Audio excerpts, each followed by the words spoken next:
Greetings from the Rocky Mountains, and I'm on an organic farm right now. And my background is FEMA and Homeland Security and also environmental medicine. And so I have it's YouTube channel.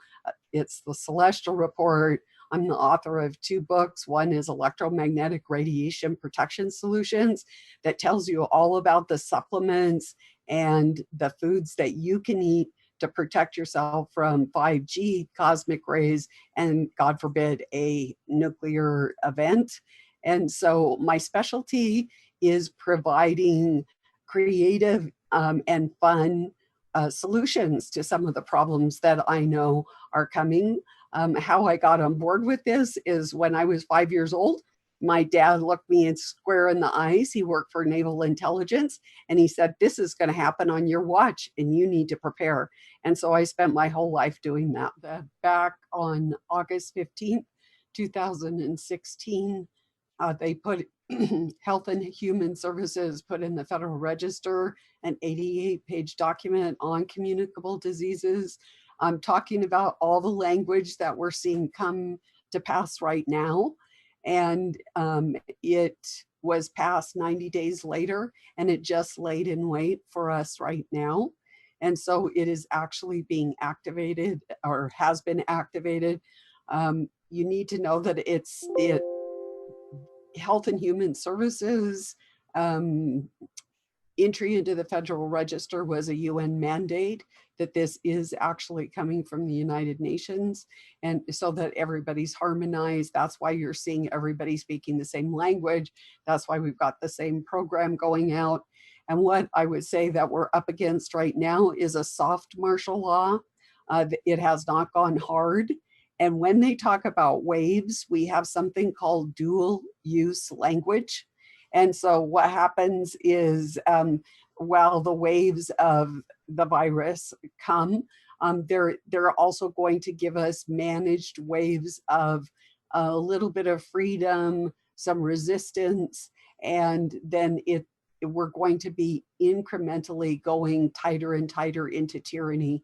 And so I agree with much of the other panelists where the buck stops with me as far as, resisting. I think people really need to understand what the deeper significance of what they're talking about. When they're talking about testing for COVID, it is actually a blood harvesting, and it's going into the quantum supercomputers. They are running post-crime and pre-crime, as well as this came out about 2 weeks ago. They said, well, we got the blood anyway, so we are going to go deep into your family history. That has all sorts of ramifications because HIPAA laws have been suspended. Actually, the Constitution has been suspended, and I could spend hours going into that. The second thing is that there are 48 different vaccinations. They contain aborted fetal tissue. They contain humanized mice. What is a humanized mouse? It is a mouse that has human organs, human blood, human immune system. It's basically a mouse in a human in a mouse suit. And then they take human proteins and put it into the vascular system of plants.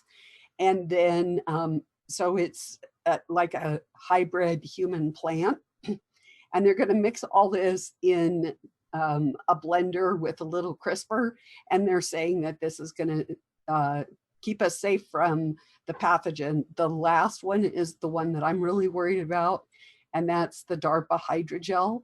Basically, it's nanoparticles, and they have been experimenting with it for 10 years. They wanted to put chips in the brain. They didn't want to have to do surgery, so they came up with this nano hydrogel. As soon as coronavirus hit, they were there. They said it's ready to deploy. And basically what they're going to sell the public is it will alert public health that you are sick before you have that scratchy throat, before you have that cough, before you get a temperature or anything. But it also does many other things. So once this hydrogel gets into your body, it is nanoparticles, so it assembles inside your body. it starts growing and becoming fusing with your cells, your ligaments, your muscles, your bones. So in the old days with the RFIDs, you say, oh, it's not cool, I changed my mind. People got them cut out. This becomes one with you. You can't. But the absolute worst scary part about it is you become one with a computer. You become your own computer interface. You become one with the quantum computer, with your devices, with your smart, anything that you have in your house. And we are going to be told that unless we do all three steps, get tested, get the vaccination of whichever one they choose. They're all basically the same, but they go much deeper than pathogens.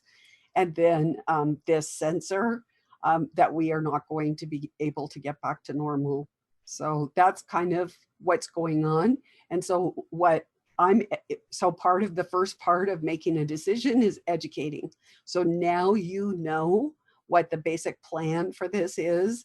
And so now it's up to you to decide what your plan is. And that is probably you're probably going to get some consequences for that. That might be prison time. It might be being secluded in your home. You may not be able to go to the grocery store.